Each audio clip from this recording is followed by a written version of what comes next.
Hey, everybody. Welcome to We Talk Politics. This is the July 6th, 2020 episode where we're going to discuss the 2020 election and more. I am your host, Corey Tanisoff, joined by fellow co-host Gerald Mendoza. And I would like to start this out. On our last podcast, we discussed the noose in Bubba Wallace's garage that NASCAR was currently investigating. And we now have the answers for that story that we need. As it turns out, the noose has been there since late 2019. And there was no way of anybody who assigned the garages to various pit crews and drivers to have known exactly what was inside of the garage. The noose itself had been used as a garage door prop, like to stop it from falling and to keep it up or keep it closed, however they wanted to use it. And there was no racial motivation behind it, the FBI had ruled. So anything further through that was ruled not a hate crime. However, there have been words from our current president of the United States regarding that. Yeah, and the president, as is usual, responded to the situation through Twitter, which seems to be his favorite form of making official statements. Nonetheless, his words exactly read, has at Bubba Wallace apologized to all of those great NASCAR drivers and officials who came to his aid, stood by his side, and were willing to sacrifice everything for him, only to find out that the whole thing was just another hoax. That and flag decision has caused the lowest ratings ever! Exclamation point. I'll be honest. When this came out, and obviously, I do truly think this is probably President Trump possibly shooting himself in the foot politically. Absolutely. Yeah, he has a large voting block of Southern conservative voters, and many of them do watch NASCAR and is one of their favorite sports. And to each their own. Not my personal favorite, but I can understand that there's a large group of people who enjoy the motorsport. I mean, hey, you don't fill tracks. Indianapolis Motor Speedway with 300,000 capacity, including the 300,000 capacity infields. Ooh. 250,000 capacity super speedways. Bristol Motor Speedway, 150,000 seats. These are incredible numbers for any sport in any discipline at all. So the only numbers that probably rival that are college football tailgates for big time sports organizations like Alabama, Penn State, Ohio State. They get big draws, and they get that. Nothing else gets 300,000 people to a field each time it comes on. Exactly, precisely. So there's a large fan base there that, for the most part, personally, I believe, do support President Trump. But this is not a good look for him, because he basically is turning the situation. He's taking the situation and calling it a hoax, which is one way to look at it. Personally, this was just a bad misunderstanding, but that doesn't take away from the fact, and a very important fact, that the NASCAR family and the NASCAR community and fan base were all ready, like he said, ready to stand by Bubba Wallace's side, unite with him, show a sign of unity and solidarity against what they perceive to be a hate crime. And it was a good moment for the sport in general, because there's this perception about NASCAR that they were behind the times, and that finally, when they got rid of allowing the Confederate flag on racetracks and properties and at events, and that the community was willing to stand with Bubba Wallace against whatever illegal act could happen to him. That was a good sign and a good show of unity for the sport. And I think that the president calling it a hoax is undermining the family dynamic that is now formed, and the new movement that is formed within the sport. And other drivers, not just Bubba Wallace, but other drivers are taking notice. And I forgot who it was that said that they owe, that Bubba Wallace doesn't owe an apology to anybody, because if anything, this only worked to strengthen the resolve of NASCAR towards being a more progressive and inclusive sport for everybody in the country. So I think that this is definitely not a good look for the president, and a really good look for NASCAR, if you ask me. I absolutely agree with you there. And I think that his remarks are uneducated, ignorant on any sort of basis. And I think it just goes to show his position on he doubled down on his position with the Confederate flag and by proxy on his views on like the statues and all those being taken down. And it seems like he's saying that to keep his support of people who are deep South and those people who have those same views, but he's losing those people who won him the election in 2016, if we're looking at it on a 270 type way. But we're not in this case. We're just looking at it as a human aspect. All the other drivers pushing Bubba Wallace's car to the very front was one of the most beautiful moments that have ever happened in sports. That's on par with the finest that people have ever done in sports. NASCAR is a historically white organization and a historically white sport, and having a black racer in there really does wonders for diversity, in that just even one just gets the ball rolling on it. And as we've seen, NASCAR has taken steps to make themselves, as you said, more progressive to appear that way. Now, I think that the Bubba Wallace situation, if anything, hurts him more than it hurts anybody else. The way that it came out and then came back to, originally everybody was like, this is a hate crime, something. I said it myself. This is racist. This is racially motivated. Right. And then the whole story comes out, and now people are thinking, oh, Bubba Wallace, he was taking advantage of this thing happening. He genuinely feared that he was being targeted. Genuinely feel that he was being targeted. And to him now, he's got to be in a terrible situation with half of the people thinking, good on you for like staying strong during it and uniting NASCAR behind this. And then the other portion of people who are like, oh, he took advantage of that. It was just publicity. It's a hoax. And the fact that our president is one of those people is really not a good look for him or for the United States of America as a whole. Fortunately, though, the people are doing more than that, and the organizations that America was built on are doing more than that. Right. Per Fox News and the Associated Press, two of the drivers who spoke out against what the president said, one of them is Jimmie Johnson, one of the most famous NASCAR drivers of all time. The greatest NASCAR driver of all time, Jimmie Johnson. Still racing. You've got guys. You've got Petty. You've got Jeff Gordon. You've got guys, but nobody's as winning in recent times as Jimmie Johnson. That's fair. Respect goes up to him, without a doubt. Right, but he said he's made his support for the I Stand with Bubba campaign, and also rookie driver Tyler Reddick tweeted, but later deleted, but did tweet out to the response to the president. He said, "We don't need an apology. We did what was right, and we will do just fine without your support." Absolutely. So it looks like there is distance forming between President Trump and what was considered a tried and true fan base that was willing to vote for him. So again, not looking good for the president. And along with this statement on the NASCAR situation, he's also made a statement on the Cleveland Indians and the Washington Redskins. Before we move on to that, I'd like to make one last thing on the NASCAR thing. NASCAR has always been heavily viewed as a predominantly white sport. Right. And rightly so.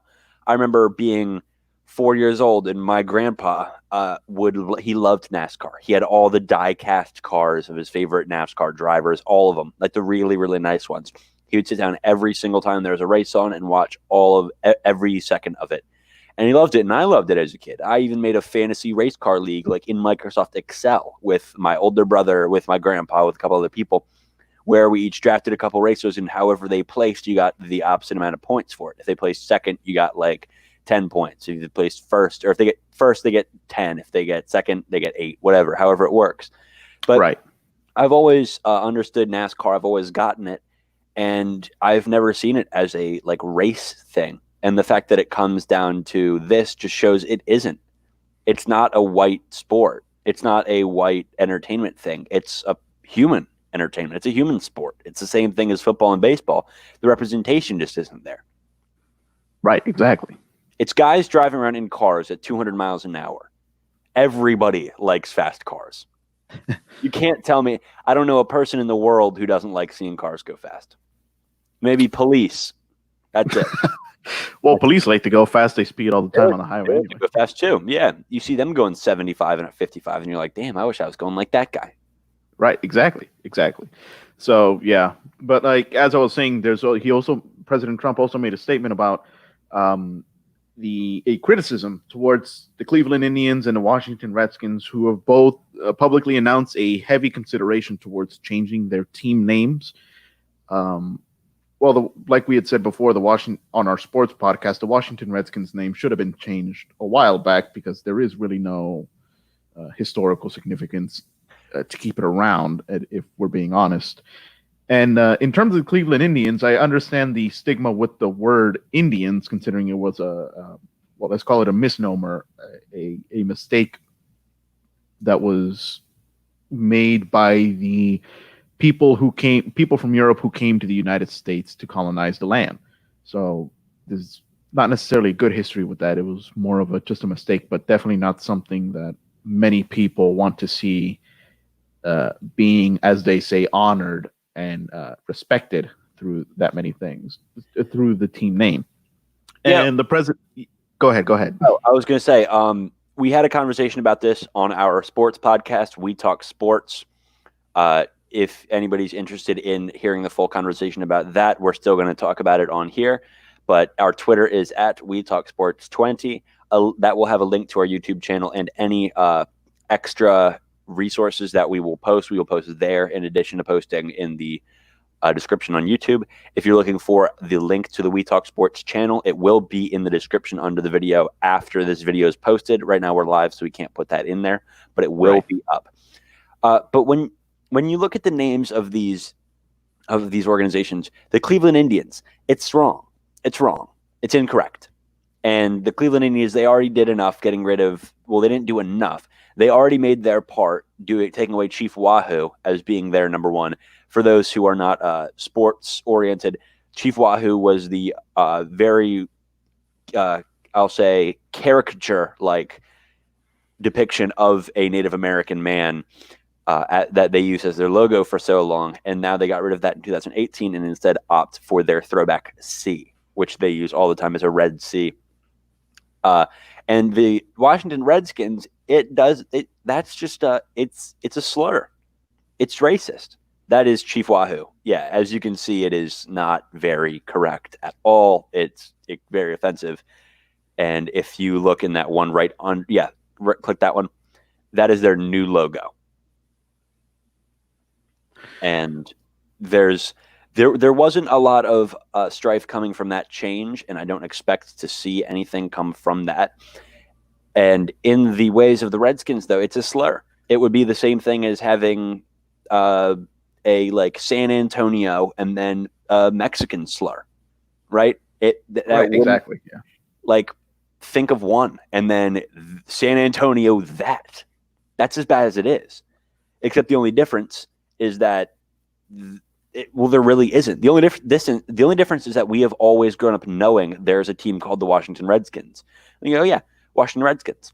It's wrong. It's terrible. FedEx, the team's stadium sponsor, demanded a change for it, and minority owners called for a change, and now they are looking to sell all of their shares in the sports team because of the inefficiency of owner Dan Snyder, who we very well detail our hate for Dan Snyder on our We Talk Sports podcast.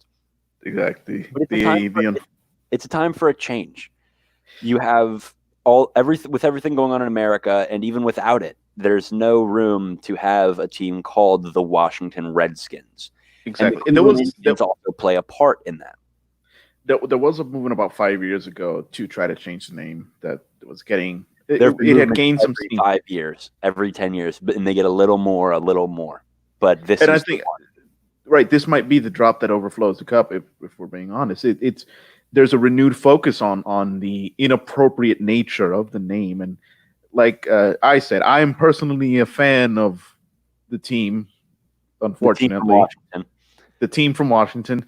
There's many reasons why I don't spend money on that team. In Landover. Those guys who used to play at RFK. Yeah, definitely.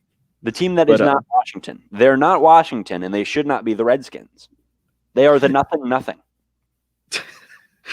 Yeah, they are the name from a plate from no home. That's all it is. Yeah. what is it? There are some popular options for what the new name would be. Washington Warriors, which seemed to have gained a little bit of steam on Twitter, as well as the Washington, what is it? Washington Red Tails, or the DC Red Tails, which is an homage to the Tuskegee Airmen, the only unit in the Air Force with a perfect record. So yeah, and there's also a lot of very interesting history if you look in the Tuskegee Airmen when you're talking about how the government completely destroyed their lives. I mean, yeah, experimented definitely on them. But the only ever unit with a perfect record, that's as good as anything. It's much better than the team itself. Yeah, without a doubt. Yeah. So we go from that, but also I want to touch up on the president's remarks about that. As you mentioned, he called out the Redskins and the Indians for giving into political correctness, which I don't agree with that. I don't think that they're giving into anything. I think that they are not political. They're correcting themselves. The names are wrong. And looking forward into change, they need to be changed. And it's about time that it happens. As a sports fan my entire life, you see the Washington Redskins and you go, something's not right about that. Like something just doesn't sit right. Having a team called the Redskins. Right. Pat McAfee earlier today on his YouTube and radio show. Pat McAfee show. The Pat McAfee show had said, like, he never liked saying it. It feels wrong rolling off of his tongue. It feels wrong coming out of his mouth saying that, and he usually refers to them as the NFL team in DC. And well, you also wouldn't call a person a Redskin. Exactly. You wouldn't call a person an Indian unless they're from the Indian subcontinent. You're not calling a Native American an Indian. They're native. They're natives. They are Americans. There's no India. Absolutely. There's no India about Native Americans. Exactly. None of them are from India. Right. That's why I said it was a misnomer. It was a mistake made by colonizers of times gone by who thought they had made it all the way across the world to India. That's why they call them Indian. That's why the region of the Caribbean used to be called the West Indies, and still in some places is. But we now know, if you looked at a world map before, you look at a map, this hemisphere, you're not sailing from Spain to India going across the Atlantic Ocean. Absolutely. I mean, you got to cut through the Panama Canal and then sail across another bigger ocean to get there. And the canal wasn't built yet. Exactly. So the Panama Canal hadn't been constructed. Absolutely. So you'd have to go around the Horn of South America, and then at that point, you're not in the Atlantic anymore. Exactly. So this is just, I believe, another tactic by President Trump that is bound to blow up in his face. It's not a good look. And even though we know that this president has never been one to really necessarily try to find what appeals most to the masses of the majority of the United States, more so just enough to get his electorate to support him, he seems to be really messing with his own formula that got him elected. And I'm interested to see the results of what this will be in the near future, especially during this election year. Yeah, well, and as we're talking about sports, we're going to capture the election next, which would have been a perfect segue into that. But we're not going to find another way to go into this without talking about sports. Now, as we saw earlier this year, thereabouts in March, the very first wave of coronavirus spreading across the entirety of the world, we are bound to see a second wave, as we have been warned by experts. Who's an expert? Everybody's an expert. We've been warned by the CDC, the World Health Organization, that there would be a prospective second wave. And with sports reopening, do we think that it's going to happen? That sports are going to impact it at all? Or do we think it's going to be more of the same, as the second wave is going to be influenced by restaurants opening and stores back opening? I have no clue. We're already seeing results of what was a very misguided decision by many states to allow celebrations during Memorial Day. The effects of that already being seen. Technically a spike already of cases, and we've increased our daily increases have gone up dramatically. It used to be we topped out at around 20 41,000 new cases confirmed a day. And just this last week, we've had 4 or 5 days with above 45,000 new cases a day. 2 of them topping 50,000 cases a day. This seems to be a situation that's going from bad to worse, and I don't believe opening up in any situation, easing of restrictions at this point aren't necessarily going to help. And yeah, I do believe restaurants getting bigger capacities to serve throughout the week and month and throughout nights is going to help at all. In terms of the sports aspect, I'll be honest, we're already seeing problems with players, larger numbers, and increasing number of teams shutting everything down because people are getting sick.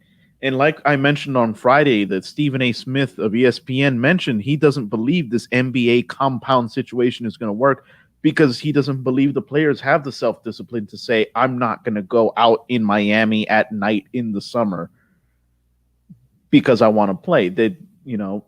Let's be honest, NBA players do go to certain cities just to party during the season. Well, Dennis Rodman left during the NBA Finals to go to Vegas.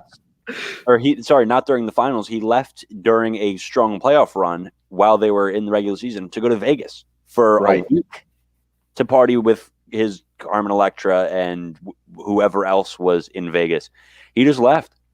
He was like, yeah, I promise I'll be back, Phil Jackson. I'll be back in 48 hours. You'll know it. Like, I'll be back. And he was gone for like 6 days. Right, exactly. And,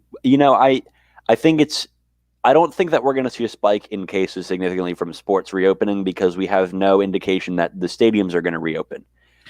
Your only way of being able to see an Orioles game live is going to be to stand on Utah Street and look in through the gates to see the game being played like they did in 2015 with the Baltimore riots when it was White Sox Orioles and there were no fans in attendance. You look through the gate by the flag court and that's all you can do. Right. And my thing is, I don't think I have my doubts about it because I believe even more players, just by virtue of them being together and by virtue of even one person not following the protocol strictly enough, or one person not even knowing that they've been exposed, possibly shutting the whole league down again, especially if in a compound situation like the one that the NBA and MLS are doing in Florida, or even the travel situation with the MLB and their plan to restart the season. I see it the way that they're going to do it as a situation very akin to the UFC. Now, I'm an avid UFC fan. I watch it every single Saturday that it's on with my dad. He comes over and we watch the undercard and the main card fights. We've been doing this for about 3 or 4 months now, since it got back up, and even before then. We watch these fights, and every single fighter is tested for coronavirus, and their entire crew are tested, and then they are locked down in their fighting facilities. They're tested, and then if they don't have it, they can go fight. And I believe that's what's going to happen with the NBA, is you're going to have everybody tested, and if you test negative, then they put you in isolation in one of their Disney hotels or wherever they're staying in Orlando. If a player tests positive, then he can't play. I mean, the other alternative to that is say, fuck it, whoever wants coronavirus, you can get it. Like, hey, if you're cool with getting coronavirus, you can have it and still play, but only if everybody else is cool with getting it. That's the only other. Rudy Gobert, terrible. I still haven't heard anything about Rudy Gobert since that report came out. Like, not a single player showing support, not a single report on how he's doing again. I think the entire league decided to throw Rudy Gobert away just because he was the match that lit the fire. Well, he got instant karma, was what that was. He's sitting there, they're talking about coronavirus, and he touches every microphone afterwards, and then the next day tests positive for coronavirus. What an idiot. That's the only thing I can say is what an idiot. That's all. Yeah. Shut down the league, shut down the sports enterprise in the entire country. And then what followed suit within the next 24 hours, I was on my way to your house to visit you for the first time in a while, and school shut down. Yeah. He caused the panic that tipped everything over. He was the match. And we were somewhat jokingly said, is this the day of reckoning that Papa John warned us about? Yeah, he said a day of reckoning will come. Stay tuned. And I think that was the day of reckoning.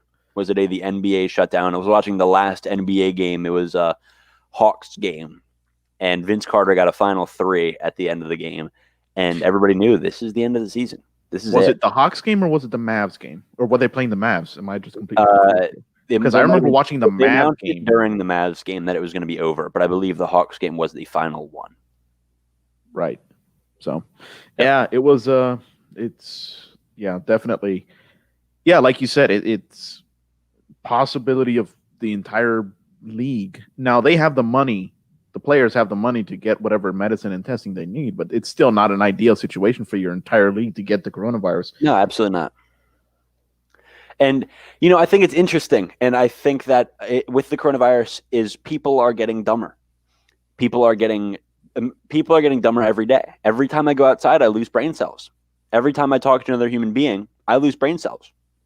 I had a friend when coronavirus was just starting out, and he was like, or it might have been a month in, but he hadn't been hanging around anybody, and I haven't hung around anybody. He lives out of the state, and he decided to fly up, and we hung out for like a couple days, and then people in our friend group were like, "Oh, well, why are you going up? That's really irresponsible." It's like, we're not going out.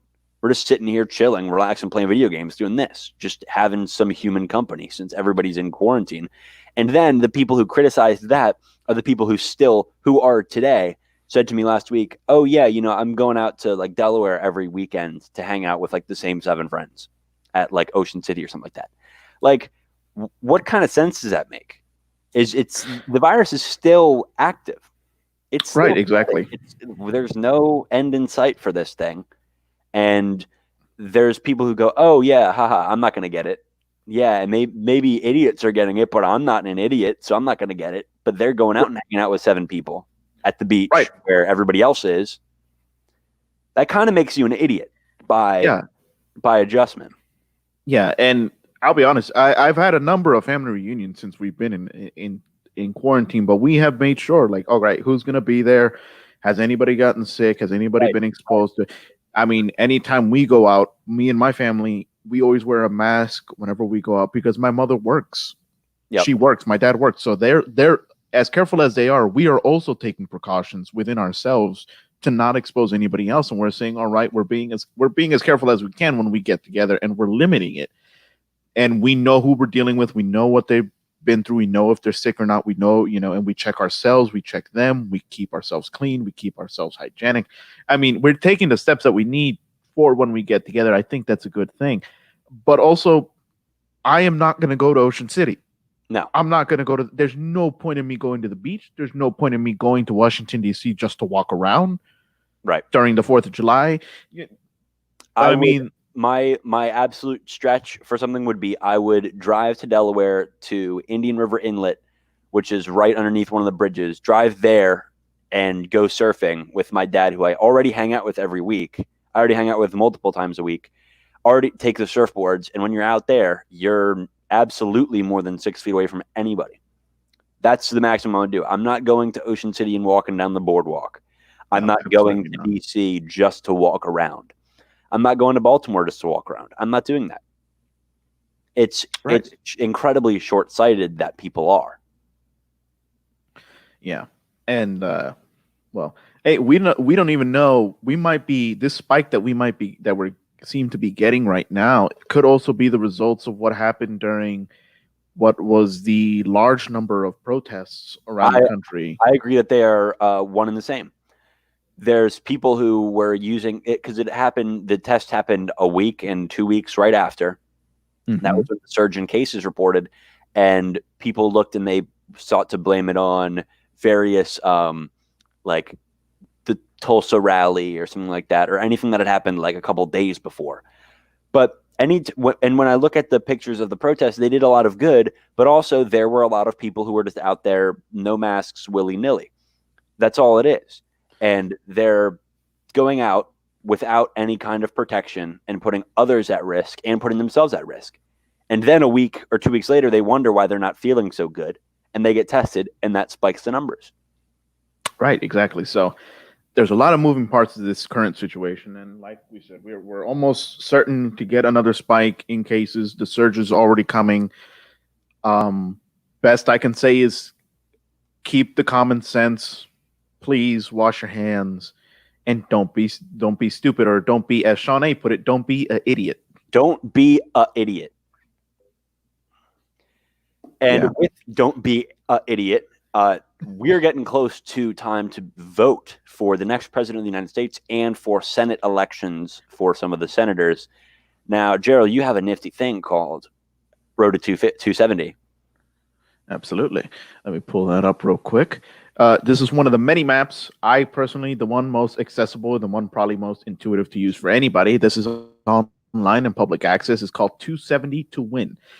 It gives us what is the consensus of most polls and how states are going to go. It shows you in gray the toss-ups. It shows you in lighter colors the states that are leaning towards a direction but are not safe, and in deeper colors, the red and the blue, what is perceived to be safe. So there's 3 levels. You see the deep is, okay, that's safe, likely, and leaning, and then toss-up. So right now, this is where this website's consensus poll puts it. I wanted to mention earlier today, the Supreme Court ruled that electoral college members cannot go rogue and vote against what their state has voted. I mean, it's not that they can't, it's that they can, but the state has every right to enforce it. Correct. Should the state choose to enforce it. But you also got to remember, constitutionally, states are allowed to divide or mandate their electoral votes to go in any direction that they want, regardless of what the election, regardless of what the popular vote in that state was. So correct. It's a quirk, but it is also it is constitutionally a law. So this is right now where this website has the consensus. This is they have about altogether 248 predicted to go to Joe Biden so far, and 204 predicted to go to Donald Trump right now. I don't disagree with most of these. I do think that Ohio is still going to stay in the red. I believe Iowa as well. Utah most likely. I don't believe there's a reason for Utah to go blue. The Mormon vote is very conservative in its nature. The toss-ups right now seem to be Arizona, Pennsylvania, Wisconsin, North Carolina, and Florida. Texas was a toss-up for a brief moment, and it still has the potential to be a toss-up or to switch. Much less likely than anything else that's already shaded gray. But yeah, Texas seems to be losing its deep red nature as of late. And who knows? Maybe even in the next election cycle or in the next Senate race that Texas has, there could be a swing to the blue side. You never know.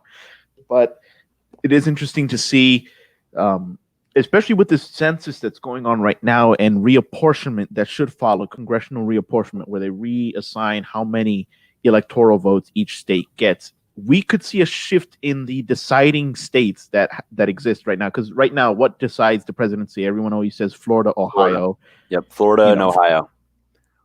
We could see, depending on how the population grows in Georgia, because Georgia is growing with the larger populations in Atlanta. It may start to turn toss-up. Right, exactly. As well as Arizona seems to be not only moving towards blue, but also growing as well in Phoenix and in Glendale. They could get 12 electoral votes. Florida could potentially have more electoral votes than New York because there's so many people always moving to Florida. It could have 31. Georgia could have 18. Arizona could have 12. California can continue to have 50, even more, so probably 56, maybe even 57 electoral votes, depending on how everything works out. I would 9. Yeah, but go ahead. This is just it's conjecture right now, is what we're talking about. Right, exactly. Yeah. I look at Florida, and I at my work last year, somebody came by, or not last year, earlier this year. A group came by and handed out these books, and it showed economic prosperity between different states and how they ranked on futures and population movement. And as we've seen, there has been a mass exodus of seniors from Maryland, from New York, from California to go to Florida en masse. And they're not going because they necessarily favor the warm weather. they're 100% going because they won't have to pay that state income tax, and they won't have to pay the enormous property tax that falls in Maryland and New York and the northern states. So I would see Florida going up and getting maybe 33, 35 electoral votes and not being a toss-up anymore. Right, exactly. Good question from Sean A. again here. How does the electoral get compromised if DC becomes a state? This is also a hot button issue. Just last week, the House decided to pass a bill that would be sent over to the Senate to make Washington, D.C. a new state of the United States. We'd have 51 stars. Look, you laugh right now, but again, we're going to look at the Senate projections in a minute. And if the Senate goes blue, DC's a state. DC could become a state, and then the Senate is definitely going to be blue. Yeah, because everybody in DC is voting blue. They've never voted for a Republican. They've always voted Democrat every single time that they've had the chance to vote. And it's overwhelming. It's not even close. It isn't even close. They are the biggest Democratic margin state of margin voting block of any location in the United States. They vote more blue than California or New York or Vermont or wherever else. They are a blue location, and to have two almost permanent Democratic senators, you can bet, so long as the Senate is in Republican control, they will never allow that to happen. Hey, click that show third party button on there. I want to see if that puts any difference. Nothing. Not really right now. Yet. Not yet. Although it seems to be that a lot of people, in terms of personal needs, not needs, but personal desires in terms of what they want in a political party and political candidate, there seems to be a good amount of people who agree with what the libertarian platform represents. And you never know. This could be the election, or within the next decade, that could be the party to take over whatever it becomes less popular in this country. Well, in broad strokes, I mean, who doesn't want personal freedom and economic liberty? You want to be in charge of your own money, in charge of your own property, and be in charge of your own life, and have nobody to tell you what you can and can't do, except for whoever you're living with. That's it. Precisely. And, it's a little more nuanced than that for the Libertarian Party. However, I could see a surge if right now, I mean, you essentially, as somebody said, we have a choice between voting for an old white rapist or an old white rapist. And that's what that seems to be the wide notion that a lot of people have here is, two sides of the same damned coin. Nobody wants to vote for either one. We might see the lowest voter turnout ever. I doubt by election registration percentages. Like in respects to who is registered to vote, we might see a hyper low turnout for who does show up on November the 3rd. However, we also could see, and if you look at the trends, the Libertarian Party has been making up significant ground in the last 20 years. We could see a surge of multi-million dollar, or not million vote party coming out. Exactly. But I personally can't see more than 12% going. But as long as you get 10% of the national popular vote, the government is then everything. Well, yeah, but also then even no matter what happens, let's say they get 10% through like conglomeration of getting 2% in Arizona. You are nationally recognized, and the government is then required by law to fund partially to fund them the same way they fund the Republican and Democratic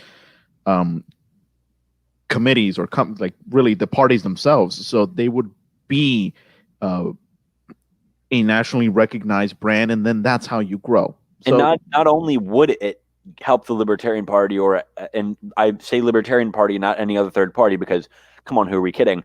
But it not only would help them, but it would help them even more by taking away from the other two parties that are at work. Right, exactly. If I may, I still think, honestly, this is my personal opinion on how things are going to shake out on election night. But in terms of the presidential race, I do believe Arizona is actually going to go blue, personally. And I do believe Wisconsin is going to go blue, and by virtue of And the Joe field Biden, was red, I believe. That's where Huh. you and I are going to differ on this. Right, exactly. But in my personal opinion, because Joe Biden is gonna flood the public psyche in Pennsylvania, that he was born there and he's like a favorite son to them, depending on how you want to look at it. I personally believe Pennsylvania, again by a very slight margin, is gonna switch again. Is gonna switch back to the blue side, and that's gonna secure Joe Biden with his with the presidency. I think Nebraska, like you said, is going to stay in one piece, honestly. North Carolina, I think it's going to go red along with Georgia and Florida. I think personally, Florida, I personally believe is going to go blue, but let's keep it red for right now because I think that's technically more likely in this scenario. I think even though I think I might be wrong. I believe Florida's going to go red, and I don't think it's going to be a 2000 countdown or recount. I think that it's going to go red, and that's in part to the mass exodus that we have seen because the blue states are exerting, and they have been exerting their control over the last 4 years more so than anywhere else and any other time.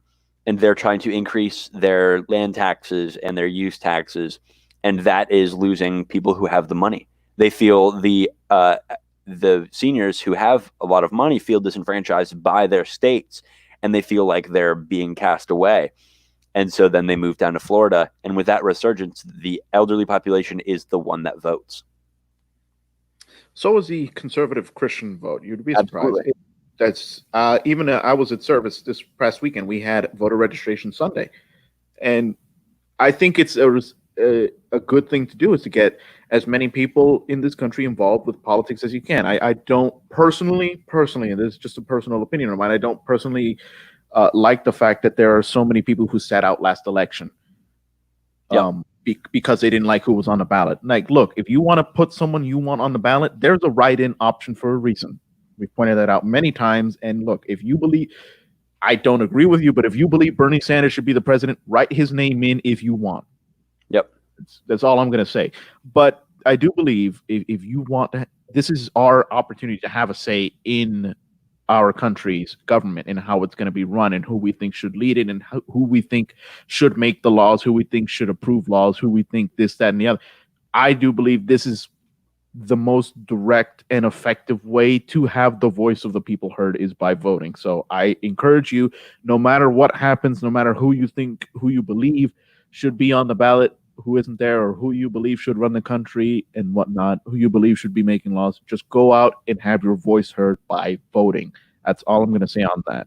Now, Corey, I want to get your prediction on this map. I'm going to clear mine out. Mine is, I think I'm pretty solid. I'm pretty confident in this 289 to 249 split. Again, I don't believe someone's getting to 300, and I don't believe there's any chance of a landslide at all. So, go ahead and tell me where you think each state in the gray is going to go right now, or even if you want to change some of the state. Okay. Nebraska's going full red. I see Arizona also going red in that matter. All right. I see Maine going full blue and Pennsylvania going blue as well. Having spent a lot of time up in Pennsylvania, there's you know what the demographic is, and I know what people are like, and the urban population is increasing, and the student population is increasing, and those people are getting more active than ever. And I see red taking the rest of the field. I don't see them losing North Carolina. I don't see them losing Wisconsin. Okay. Sorry, I should say I don't see them losing. I don't see them losing North Carolina. I don't see them losing Florida. I do believe this election comes down to Wisconsin. Fair enough. And if we have 269, we are in for a very, very fun show. We thought last election 2000, was a fun show. Oh no, this is going to be a fun show. Yes. Like we said, if there is ever a tie or a situation where even a new party comes in and takes some of the electoral votes, so let me see if I can try to put a third party in here somewhere. Let's say the third party somehow gets one district in Nebraska, and grabs a Maine, 2 districts in Maine, and let's say Iowa. I would say the strongest place would be because the Libertarian nominee is from Illinois, but that is a blue stronghold. You are never turning Illinois red now. At least not in the foreseeable future. But let's say that, and let's say someone in, I don't know, let's say enough people in New Mexico, because exactly. they got a Yeah. lot of votes in that from Gary Johnson being from New Mexico, having been their governor. New Mexico and maybe even Arkansas, just to put another. I don't know. Let's say they get hooked on the idea of people their good support for the Second Amendment. Right. Yeah. So let's say this happens. The Libertarian Party gets 20 electoral votes. Nobody gets to 270. In this case, or in the case of a 269 tie, the Congress, the incoming elected Congress of the United States, will vote as 50 states to determine the next president of the United States. Which then would be Joe Biden. In this case, yes. But also, depending on how the Senate shakes out, the 100 senators can vote individually for the vice president of the United States. And the Senate's always going to be, yeah. So that could be President Joe Biden and Vice President Mike Pence. Yeah. Oh, that'd be an interesting story. That'd be a very interesting story. But you know what? If 2020 and also that I would bet that the Republican the establishment would be more than thrilled to have that as opposed to having 45 win again, because as one of the main concerns with Joe Biden is his mental faculty and his age, that seems to be a big problem for him, not totally being there in his head. Sometimes you hear him in interviews, you hear him at campaign rallies and speeches. He had a quote, he said, any poor kid is as smart as a white kid. Like, actual Joe Biden quote. And they would be thrilled to be able to put in the candidate they wish as vice president, as a Mike Pence, and then hope that, you have to invoke a secession order. We are getting to the point where the mental state of our candidates has to be one of the biggest considerations, especially after this election cycle. That has to be one of the biggest considerations that anybody takes into who they vote for. And age. Exactly. We're starting to get to that point where, well, does this person actually have dementia, or are they fit to run this country? Right. We have that legitimate question right now, and it's an uncomfortable question. So maybe the next election cycle, 2024, if we get there, yeah. I mean, you never know. The four horsemen could come down, and that could be it. Yeah, Papa John's day of reckoning could come. That could be, that could be the actual day of reckoning.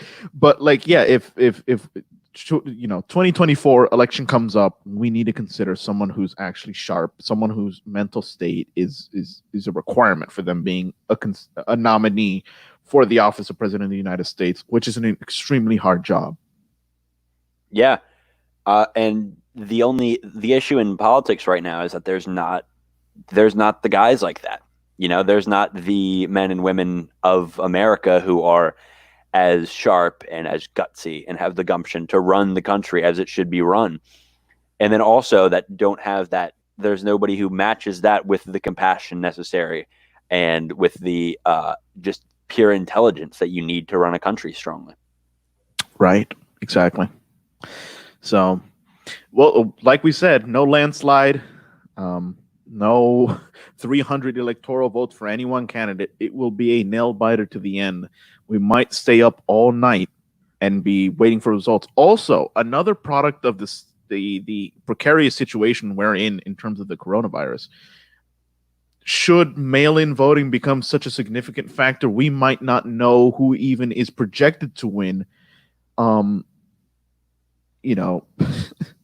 Until maybe even a week later, because of how long it takes to count mail-in voting. I mean, if you look at how long it took to do primary voting by mail, it took a week. Yeah, we needed a week to just get a mayoral primary, which all the mail in from Baltimore, all of that is collected within 3 days because of how close it is geographically.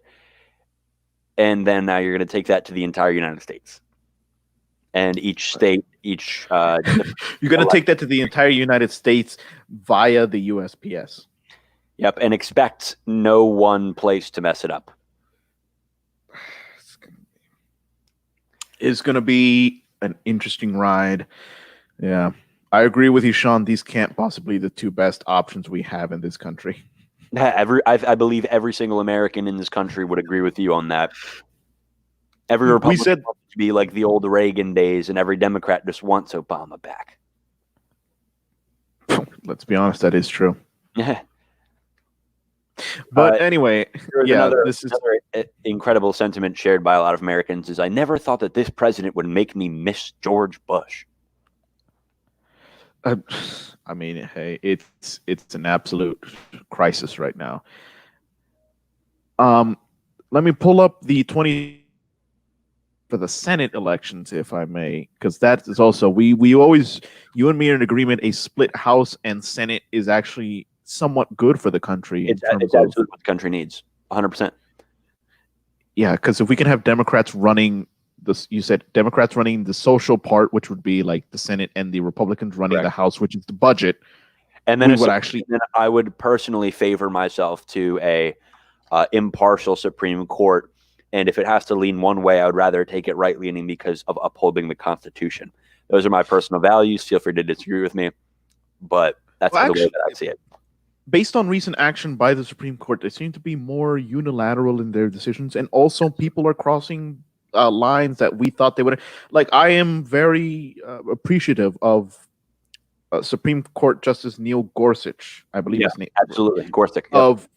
Of his decision to not stick with what the president expected him to do, or what the conservative part of this government expected him to do, and actually, he's more of a someone who will read the letter of the Constitution and the law of the land and support that law of the land, and bolster it with new decisions instead of trying to change it based on political views of the moment, which is what we need. We need a consistency in our law of this land, and I think that we seem to be, at least the justices seem to be more unilateral in their decision making, which is good for the country. Yeah, and Justices Thomas and Kavanaugh have proved to be their own right wing, hanging in there, saying that the United States has not protected any part of the Second Amendment. And then also Kavanaugh dissented on the DACA ruling. He puts dissenting opinions in where he feels as a Supreme Court justice should. However, I don't believe that any of them feel beholden to today's politics. They're in there for life as a Supreme Court justice is. You are appointed and then confirmed, and you don't get reelected. You don't get reappointed. You have it. So there's no political sway. If a president put you in, then that doesn't mean you're beholden to their opinions. That means that you are free to rule as you believe. And the Supreme Court, as you said, with breaking party lines and going across the aisle to make these decisions, that's what the Supreme Court is based off of.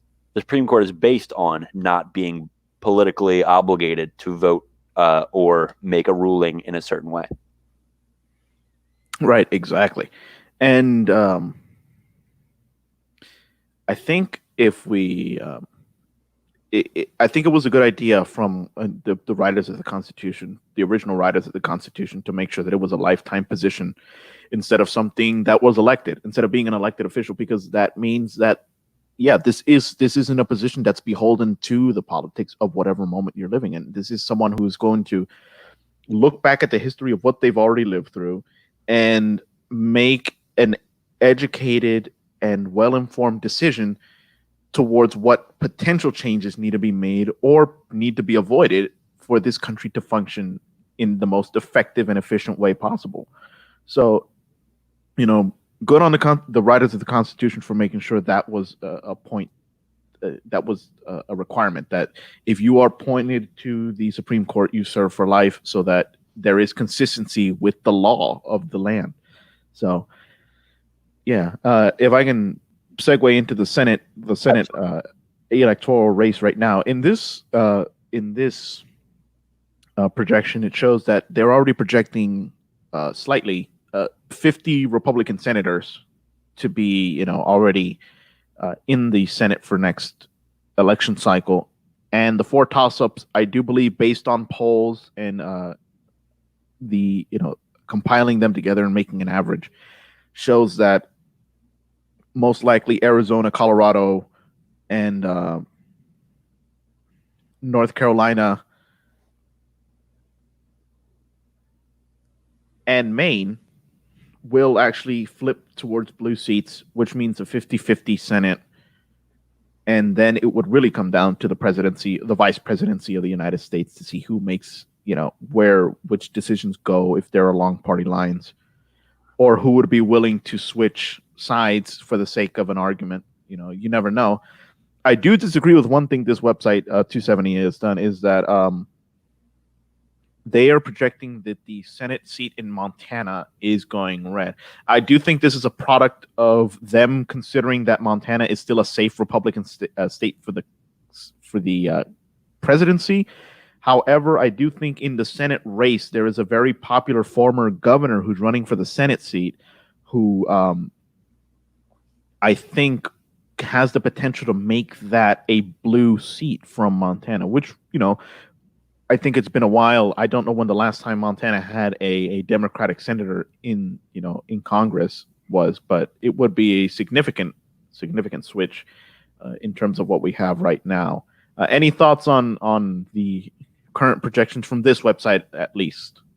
Yeah, I see the North Carolina going red, and I agree with. I think the projections are pretty solid. I mean, it usually follows presidential election lines, but as you said, there are times where it does branch off, and people may agree with or they might vote for the president because they're voting for party, but they know their senator.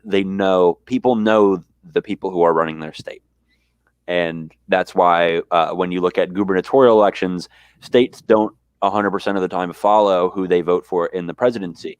That's very familiar to us with Maryland electing Larry Hogan twice. Right. Well, he was a good governor. He is a good governor. He is an excellent governor. And so I think the projections are fair, but it's going to come down to those four that we see that will really stem it. A 50-50, I'm not seeing that as being something that is maybe so realistic. But it would always be interesting to see an even split on a Senate.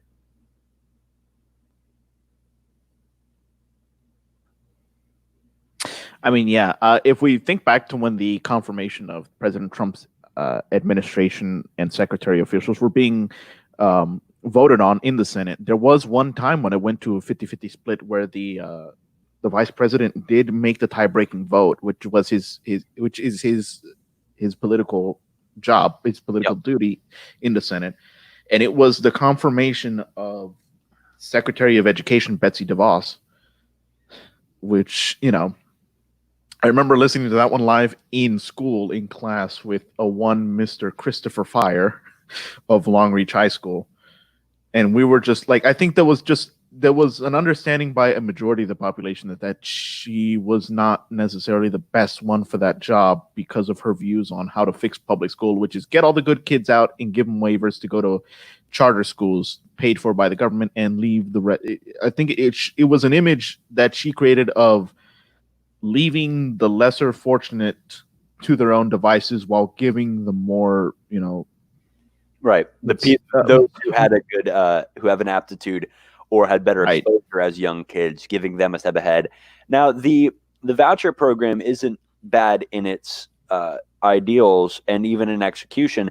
It's just her way of saying it, and her way of looking towards making that happen is not how it needs to go down. She was, as you said, going to leave behind the poor performing kids. Yeah, and I think there's more of a push, especially these last 4 years, really to try to fix the educational system, because there is a belief that it is failing a lot of kids and not well funded enough in each state and not well managed enough in each department and school district for the betterment of its whole population. I would like to say that you and me both, basically, I was there since third grade. I think how long were you in Howard County public school system? Since 2008, which was my fifth grade. Okay. So we basically, since elementary school for both of us, we had been ingrained in the Howard County public school system and the benefits that that brings. One of the Well, most, Howard County school system also, putting this out there, is a nationally ranked school system. absolutely. Yeah, definitely. Like in like top 10. Yeah. And the Howard County itself is one of the richest counties in the country.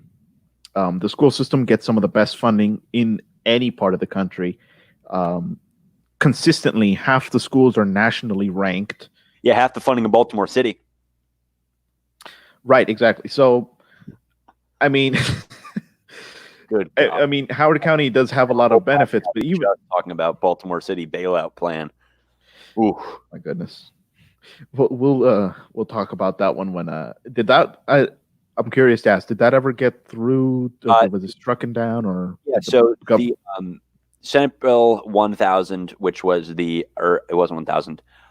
The blueprint for Maryland's future was the educational $26 billion over the next 10 years for Maryland's education restructuring, as the Kirwan Commission had ruled on it with recommendations. That had passed through the Maryland General Assembly, but Larry Hogan vetoed it because right now, after the coronavirus and everything going on, we simply cannot afford to make that big of a change right now. We were barely able to afford making that type of change even without this whole COVID-19 situation. We can't afford it. Looking into it, it's that much money at that much of a price, like to pay for everything else. We're taking away from other fundings. We don't have the money, and there was no proposition of a good way to find the money. One of the most notable ones that attempted to pass through but was immediately struck down was a service tax in Maryland. It would lower the sales tax to 5%, but also put, I think it was a 5 to 7% service tax on any services, which means your Netflix is that much more. Getting a doula, house cleaning, any of those things that you're getting, even dry cleaning, paying a real estate agent, you will have a tax on that goes to the government. And paying a real estate agent, you already have to pay them an incredible amount of money for selling your house. Then 8% of that will go to the government. Didn't they also try to propose an information tax on the floor at one point? Absolutely. Yes, they did.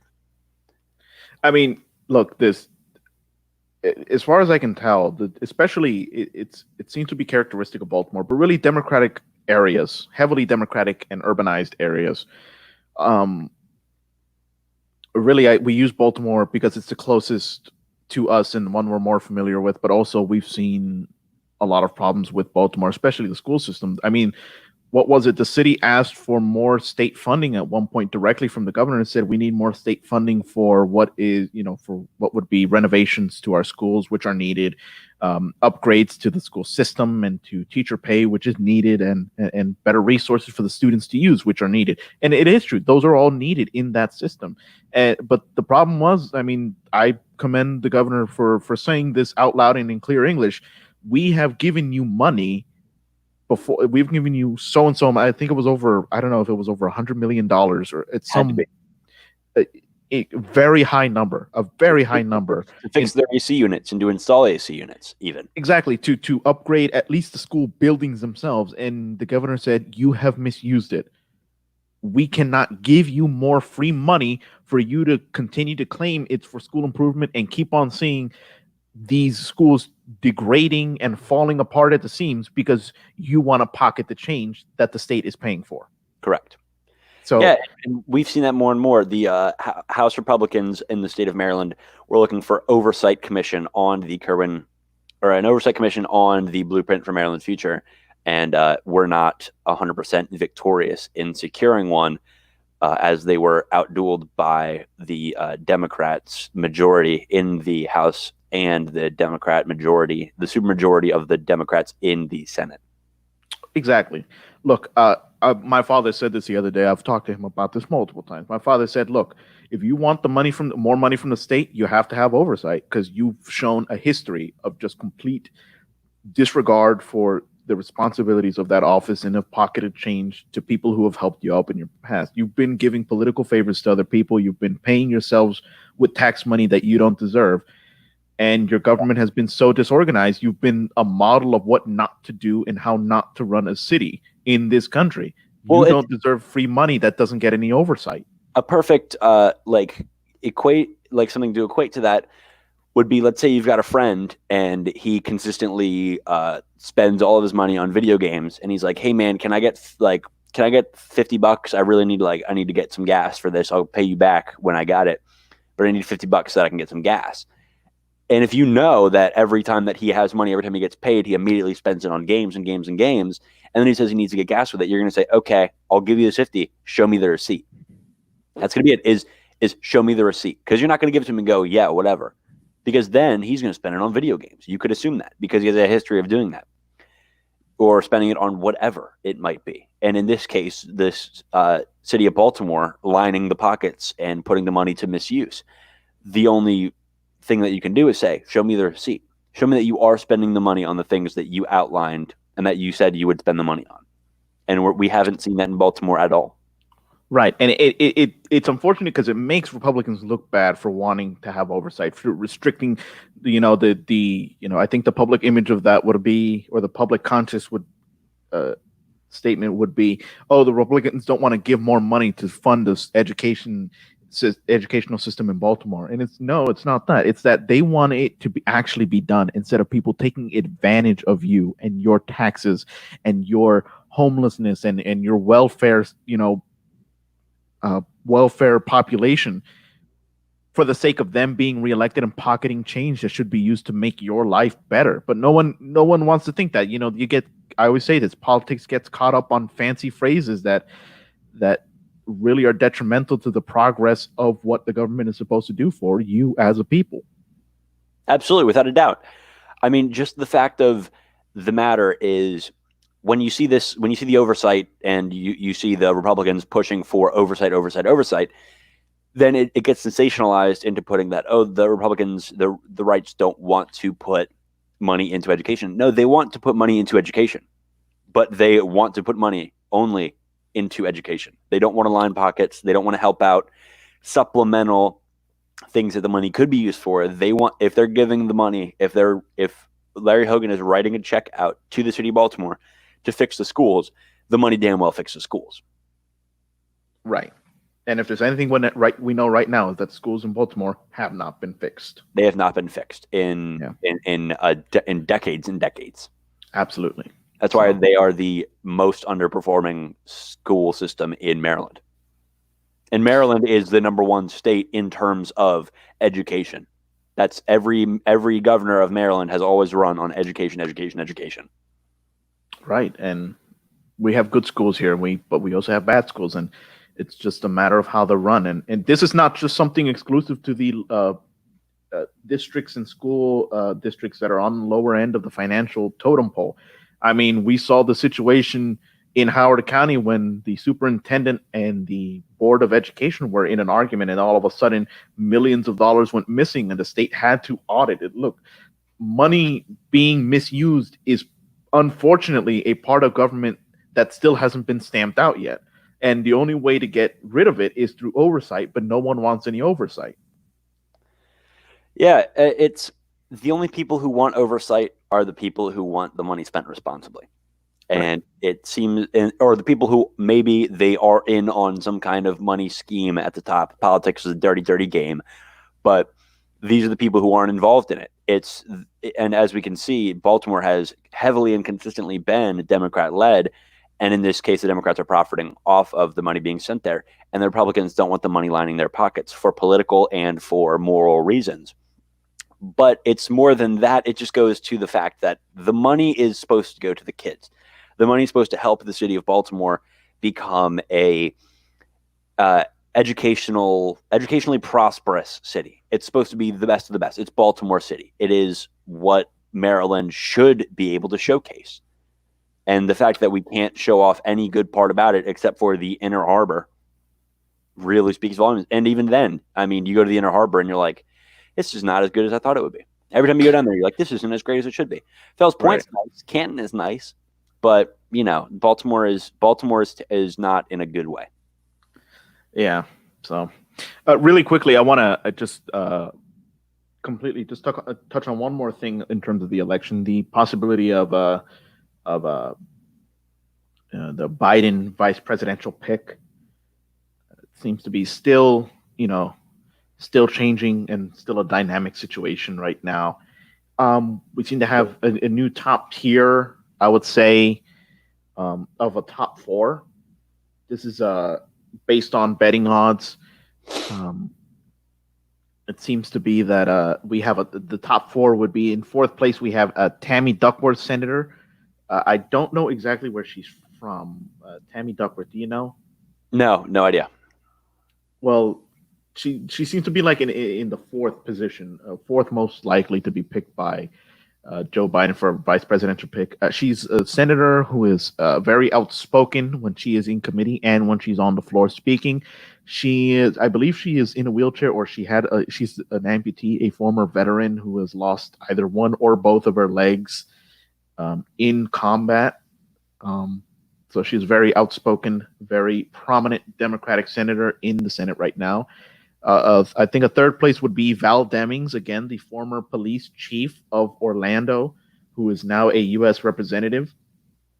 You and me both think that she would probably be the best option. She's an African American woman of color who has a good relationship and a good understanding of how police, how police system works in a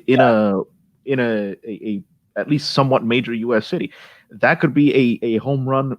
We both think that should be the home run pick that Biden should have, because it would get people who are seem to be part of this anti-cop movement at least on their side to quell and say, look, this is someone with leadership experience. This is someone with an understanding of the inner workings, the problems, and the benefits that are provided by the current situation by police, and what actually needs to be fixed in a position of power, in a position of respect. Look, saying, hey, we still need police and we still have them here, but we know that we have someone who knows the problems and knows how to fix them and has the potential power to fix them in that position in government.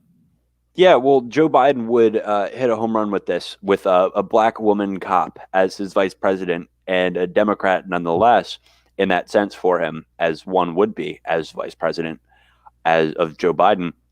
But it would perfectly capture everything that that the Democratic America is looking for right now.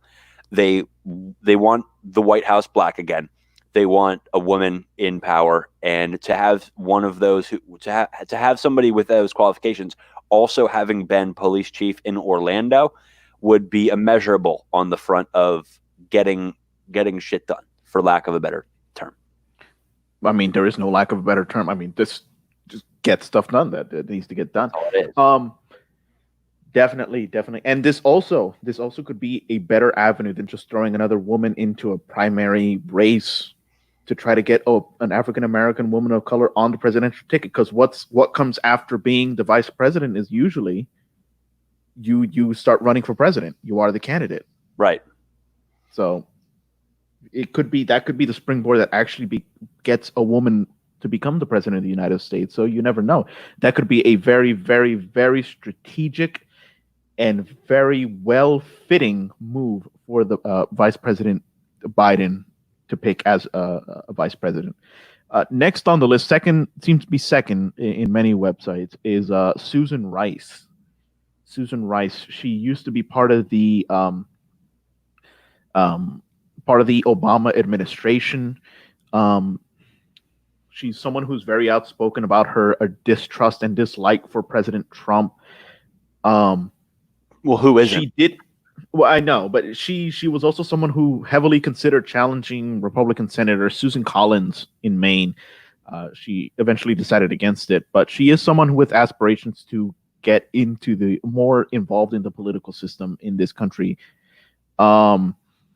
She has an extensive foreign policy experience, and the problem with her, I think, is that there's definitely no love lost between, or at least from Republicans towards her, for her involvement in what they deem to be one of the biggest scandals of all time with the whole Benghazi incident with her and Hillary Clinton. So this could be potentially actually a mistake in terms of having a brand new punching bag for Republicans to beat on the Benghazi drum again, which isn't really helping anybody. So I don't I don't think so. I think she's just there because the likeliness her previous experience working with Vice President Joe Biden.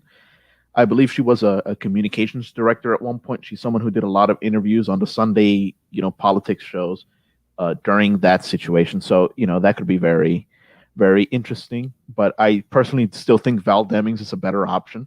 And then number one is got to be Kamala Harris. Yes, it is. She seems to be number one across the board, someone who's considered to be the most likely person to be the vice presidential nominee on the Democratic ticket. Again, this is another situation where I think the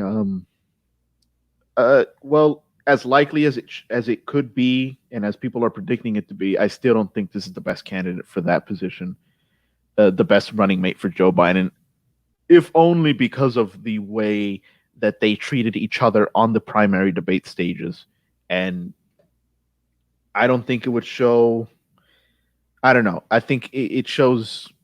It'd be a symbol for the shiftiness and the possible, change of the tide kind of demeanor of the political system that people don't like, saying, how are you going to endorse him and become his vice presidential running mate when just 5 months ago you were calling him the least qualified person to run for president? This is just a power grab for her or something like that. But I mean, she seems to be the most likely simply because of her popularity, and I think this is just a numbers game at that point. So I don't know. Thoughts on Kamala Harris being the potential vice presidential pick? No, you knocked it down pretty well. I mean, in all of the Democratic primary debates, she was the one who was consistently ragging on Joe Biden the most, probably out of anybody. She was attacking him, and that's one of the biggest problems with those debates is all you ever see is infighting. You just see them going up against each other, and then you get Cory Booker going, why are we fighting against each other? We should be fighting against Trump. And then everybody cheers, right? That was that was how every single one of those debates shook up and ended out. I really think that, as you said, it might be just a power move, but that's politics. Yeah. Yeah, so it might just be that. To answer your question in the comments, Sean, she was Val Demings was not the police chief of Orlando during the Pulse nightclub shooting situation. I think it was Chief John W. Mina at the time. She was the police chief from 2007 to 2011. So she had a good run. But where's the police chief? Is excellent. Yeah, absolutely. So that, again, more points for Val Demings, who we think would be the best option for Joe Biden to.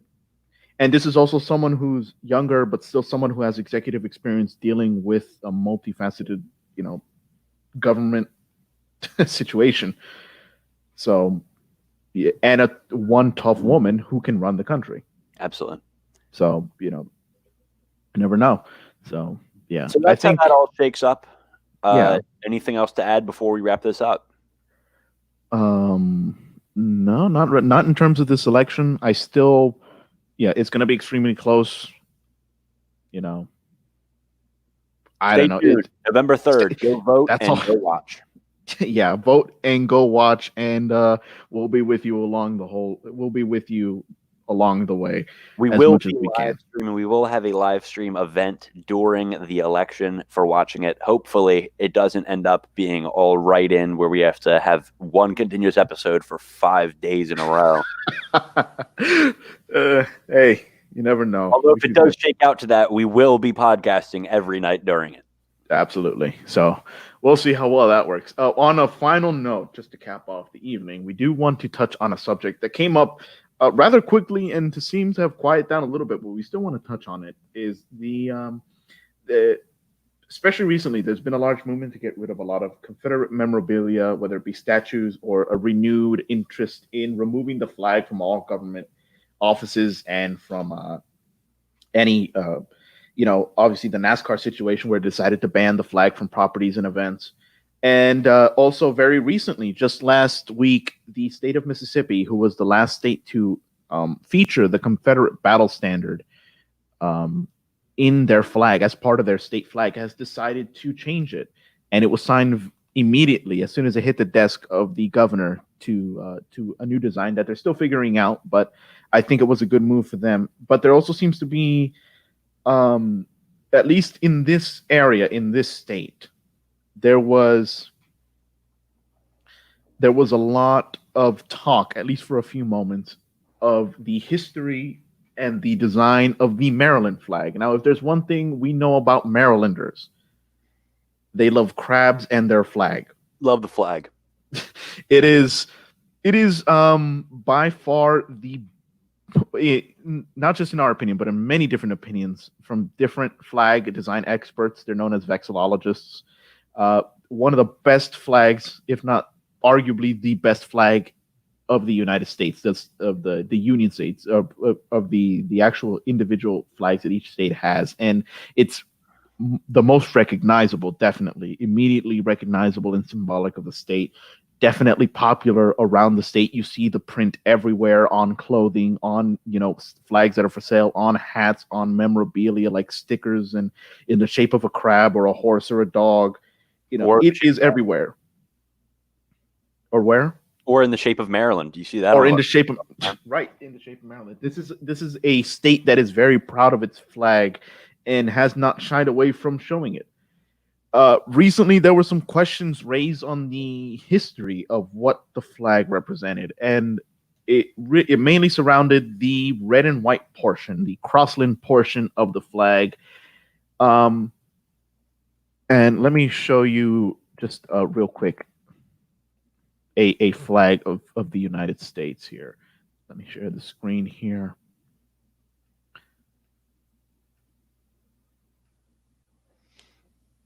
So, okay, this is the flag of the state of Maryland. Again, very unique, very different to many things. Here's one of it on the side of a building. It is everywhere in this state. So, I guess the discussion that arose mainly surrounded around this part called the crossland portion of the flag. Now, this flag is based on the family crest of the founder of the state of Maryland, or the original owner of the land that became the state of Maryland. This was his father's. His name was the first Lord of Baltimore, Cecil Calvert.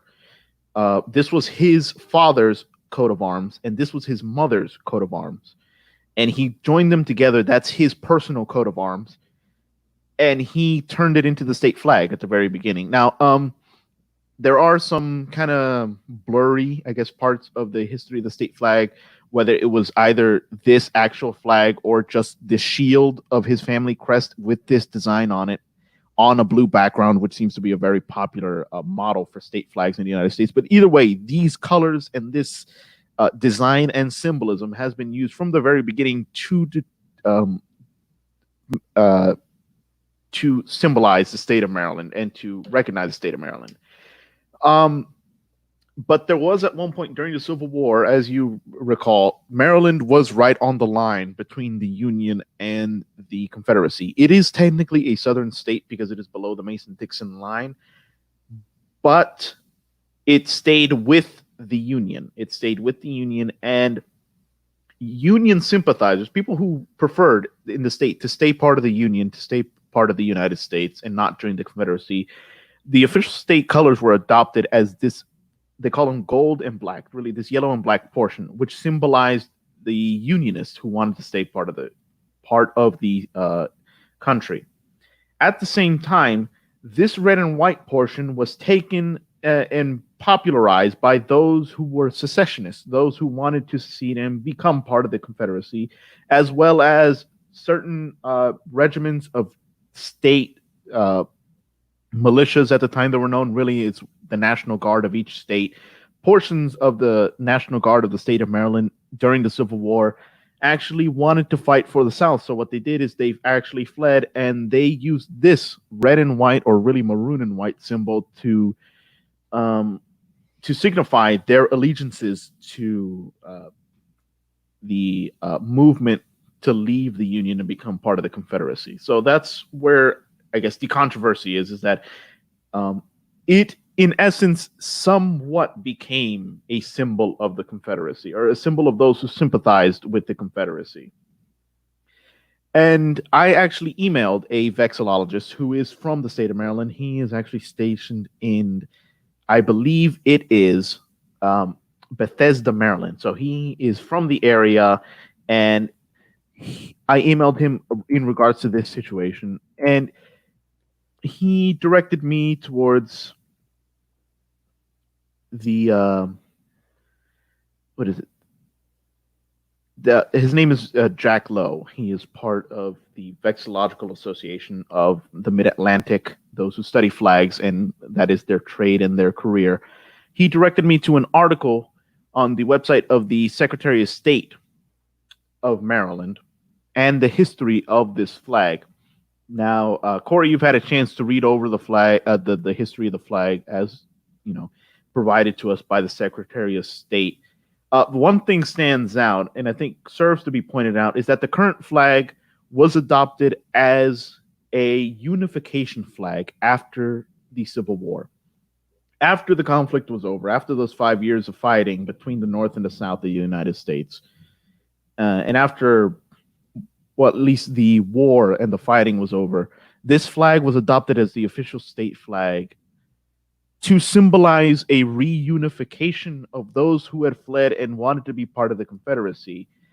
And instead of honoring, instead of erasing the history of what was, the population of Maryland at the time, it honored the history of the differences that were inside the state at the time and reunified people, though from different backgrounds and of different beliefs, working together to create a better, newer government for the state. So, Corey, your thoughts on this? Because at first I thought this was going to be possibly a movement really to change the state flag, but would be very difficult because of its popularity in the state and within its population. So, your thoughts on the whole situation?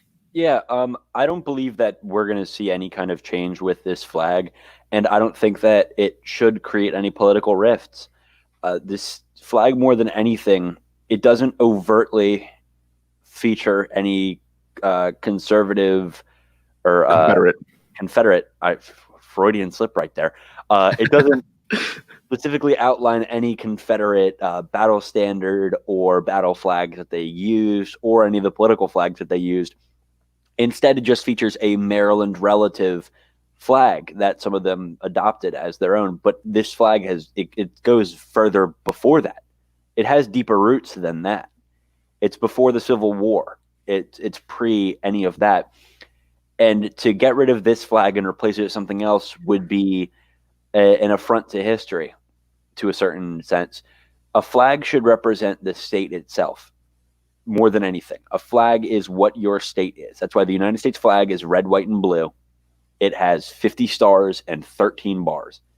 And the 50 stars are for each state in the Union, and the 13 are for the 13 original colonies. And what we see here are the two flags of the families who founded Maryland. And to put anything else, one specific part of it was adopted by Confederate sympathizers, but that's not where it originated from.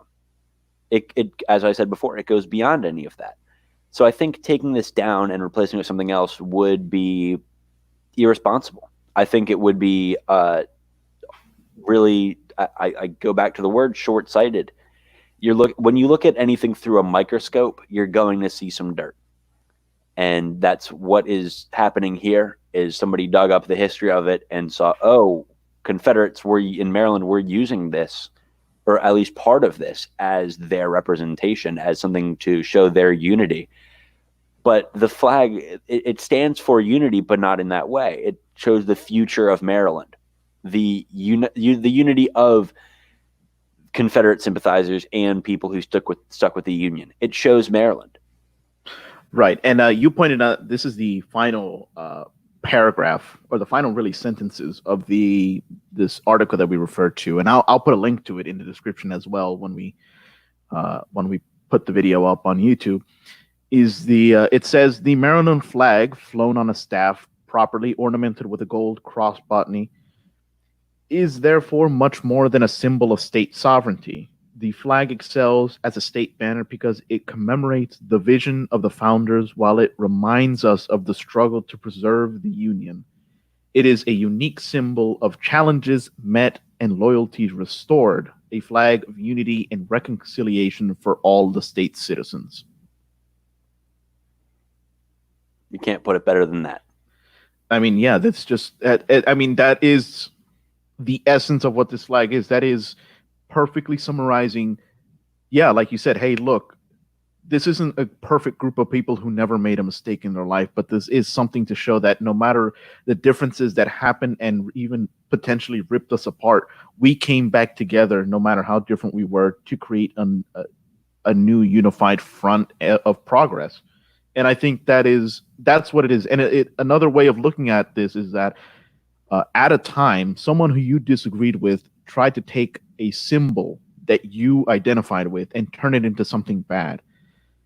And rather than letting them have that symbol, you take it back and realize the truth of that symbol and, put its true history on display instead of what someone, potentially stained it with, Well, and also, it shows the unity of, well, that's Maryland. I mean, from Garrett to Worcester and from Cecil to Charles County, everybody's different in Maryland. Each county has its own identity. Every part of Maryland is different than the next one, which is right next to it. Every part of Maryland is individual.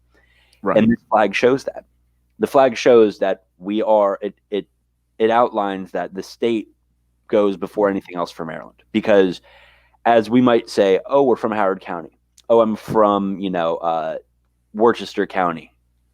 Wherever I'm from, Somerset County, wherever you're from, you're a Marylander.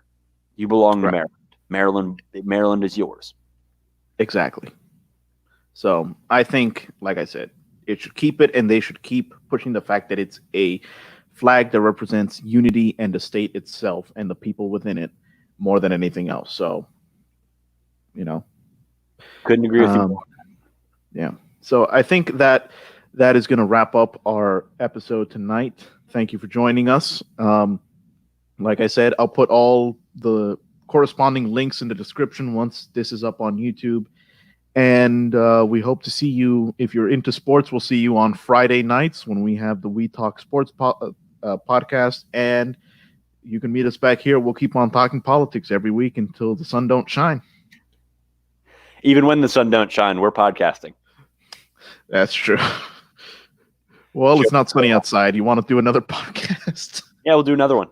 Yeah, we'll do another one. All right. Well, I've been Corey Tanisoff. And I've been Gerald Mendoza. And this has been We Talk Politics. We'll see you next week. See you soon.